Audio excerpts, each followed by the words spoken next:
meil on mingisugune materjal, ütleme, et meil on siin mingi vasest toru ja seal on piisavalt vabu laengukandjaid.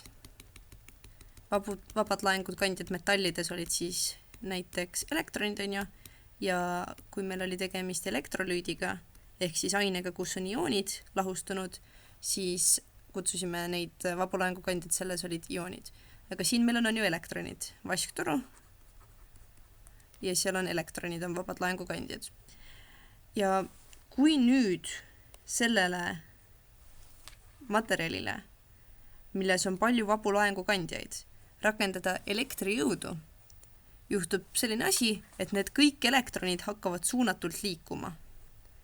Ja mis juhtub, on see, et meil tekib aines elektrivool. Elektrivool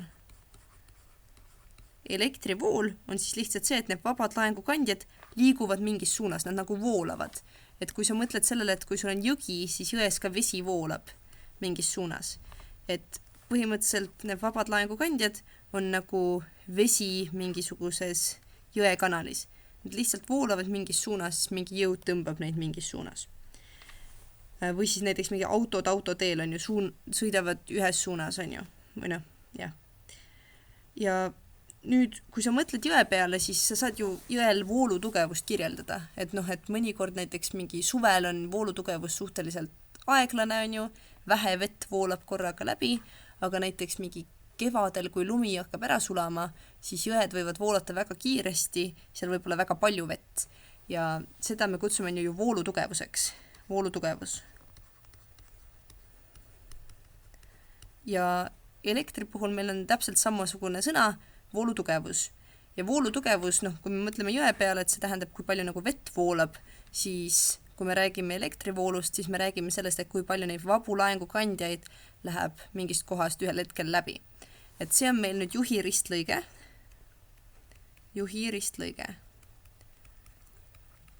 Juht oli siis lihtsalt see aine, kus elektrivool on sees, kus need vabad laengukandjad siis liiguvad. Ja ristlõige tähendab seda, et kui sa mõtled, et me võtame nagu toru, on ju, et kui sul on nagu toru, siis see on nagu, kui sa vaatad selle toru nagu otsa justkui, see on ristlõige.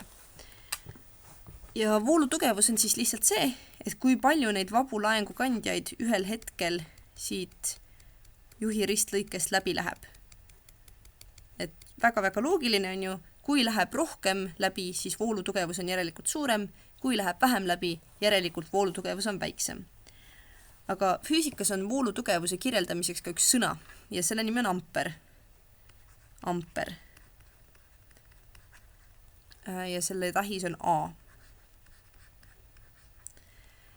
Ja või noh, selle tähendab siis amper on A, see nagu, noh, et näiteks meeter on M, on ju. Ja selle kohta me ütleme voolutugevus ja voolutugevust me tähistame tähega I, suur I.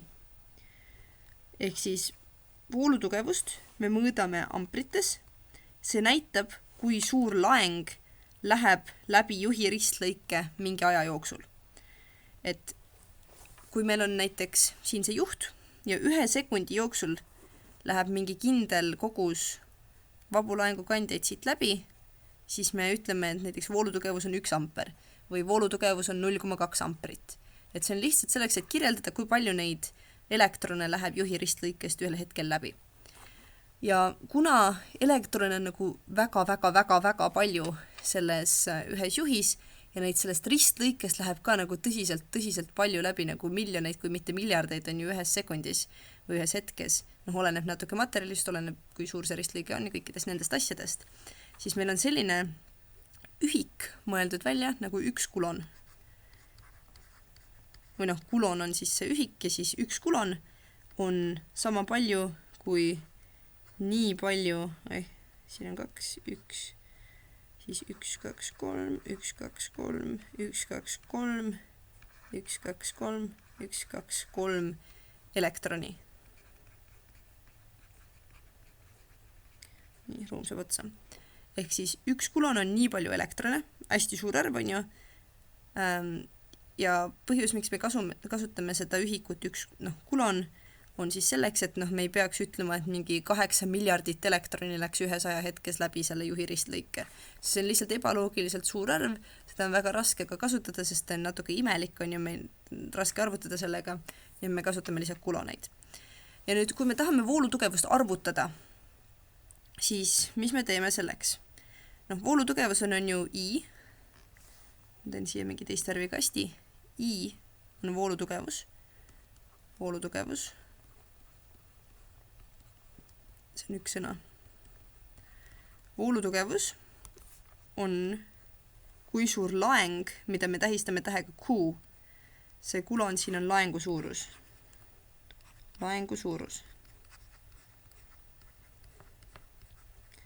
Ja siis laengu suurust tähistatakse tähega Q. Võib ka väikse Q-ga. Tegelikult vahet ei ole kumma, aga Eestis kasutatakse nii suurt kui väikest Q-d. Siis teeme siia Q. Q on see laengu suurus.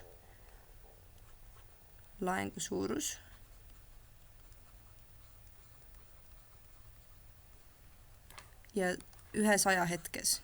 T on aeg. Ehk siis tundub võib-olla natuke hirmus, tegelikult ei ole. Voolutugevus on see, kui suur laeng läheb ühel hetkel läbi juhi ristlõike. Väga lihtne. Täpselt nagu jões.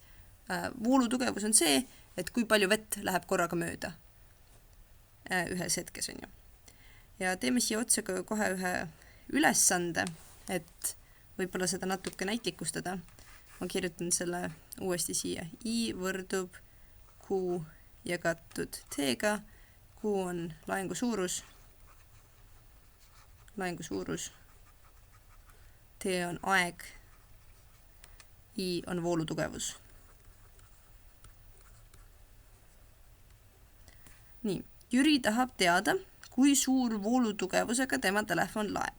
Ta laadis seda 2 tundi ja on teada, et selle ajaga jõudis telefoni laeng suurusega 10 800 kulonit. Leia, mis oli laadimise ajal voolutugevus. Nii et põhimõtteliselt, mis me teame, on see, et Jüri laadis oma telefoni 2 tundi. See tähendab, et aeg, mille jooksul ta laadis, oli 2 tundi. Ja me teame ka seda, et selle ajaga jõudis tema telefoni laeng Q suurusega 10 800 kulonit. Ja nüüd, mis meilt küsitakse, on see, et kui suure voolutugevusega tema telefon siis laadis. Eks nad tahavad seda I-d teada. Nii et esimene asi, mis me teeme, on see, et me peaksime aja teisendama nagu sekunditeks, on ju. 2 tunni asemel meil on vaja sekundeid, sellepärast, et kui me füüsikas arvutame, me kasutame põhiühikuid. Põhiühik ei ole tund, põhiühik on sekund. Nii, kui meil on tunnid, siis mitu minutit on kõigepealt tunnis, on ju. Tunnis on 60 minutit.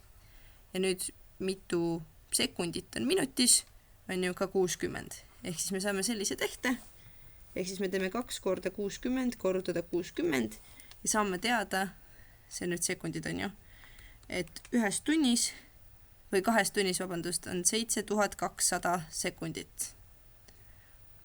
Nii, ja siis mis me saame nüüd teha, on see, et me saame kasutada seda valemit, et arvutada välja voolutugevus. Me teame, et voolutugevus on I, see on laengu suurus jagatud ajaga. Me teame, et laengu suurus on 10 800 kulonit ja me teame, et aeg oli 2 tundi ehk 7200 sekundit, on ju. Ehk siis, mis me nüüd teeme, on lihtsalt arvutame. Ja see vastus tuleb on ju 1,5. Ja nüüd on küsimus, mis ühikut me kasutame ja voolutugevuse ühik oli amper. A on amper. Ehk siis me saime teada, et laadimise ajal oli Jüri telefoni voolutugevus 1,5 amperit või amprit. Ma nüüd seda vastust siia ei kirjuta, aga jah, see on see vastus. Ja nüüd teeme teise sarnase ülesande. Mari laadis oma mobiiltelefoni akut 30 minutit voolutugevusega 2 amprit. Leia, milline oli laaditud laeng tema mobiiltelefoni aku laadimise ajal. Ehk siis me teame, ma jätan selle niimoodi, siis me näeme seda valemit siin. Me teame, et ta laadis oma telefoni 30 minutit, ehk aeg on 30. Ja me teame, et voolutugevus ehk I oli 2 amprit. Ja nüüd me tahame teada, milline oli laetud laeng tema mobiiltelefoni aku laadimise ajal. Ehk siis laeng ehk Q, me tahame Q'd teada. Nüüd arvutame siis niimoodi, on ju, et kõigepealt jälle, mis me peame tegema kõik ühikud põhiühikuteks. 30 minutit ei ole põhiühik, sekund on põhiühik. Nii me teeme 30 minutit sekunditeks. 30 minutit, igas minutis on 60 sekundit. Nii et me saame niimoodi. Tegelikult ma peaks kirjutama S, mitte sekk. Natuke halb harjumus. Nii, 30 korda 60, see on 1800, on ju. 1800 sekundit. Ja nüüd me peame leidma, milline oli see laeng, on ju. Me teame, et voolutugevus on laengu suurus jagatud ajaga, on ju. Nii et nüüd, kui meil on vaja teada saada, mis see Q on, siis me peame Q kuidagi avaldama. Jälle, mis mulle meeldib teha, on see, et ma mõtlen mingisugusele tavalisele tehtele. Näiteks ma mõtlen niimoodi, et mingi 2 võrdub 6 jagatud 3, on ju. Mingi päris tõene tehe. Ja siis ma mõtlen, kui ma tahan seda 6 saada, on ju. 6 saamiseks ma pean tegema, on ju, 2 korda 3. Ja Q on siin sama koha peal, selleks, et seda Q kätte saada, ma pean tegema siis järelikult I ehk voolutugevus korrutada T ehk aeg. Ja siis ma saangi selle siia niimoodi kirjutada. I võrdub Q jagatud T-ga. Nüüd ma siit avaldan. Q võrdub I korrutada T-ga. Ja nüüd panen andmetasemele. Me teame, et I on 2 amprit ja me teame, et T on 1800 sekundit. Ja nüüd me lihtsalt arvutame. Ja saame ju vastuseks 3600 kulonit. Kulon on siis see laenguühik. See lihtsalt tähendas mingi mega palju neid elektrone, oli 1 kulon. Ja siis see peaks kõige vastus olema. Me saame siis vastuseks kirjutada, et laeng laadimise ajal oli 3600 kulonit. See on see, kuidas seda arvutada. Ehk siis kokkuvõttes elektrivool on lihtsalt see, kui palju, kui suur laeng läheb läbi juhi ristlõike 1 sekundis. Me kasutame siin selliseid suurusi nagu voolutugevuse kohta amper ja siis laengu suuruse kohta kulon. Ja kulon on lihtsalt mingi mega suur kogus elektrone.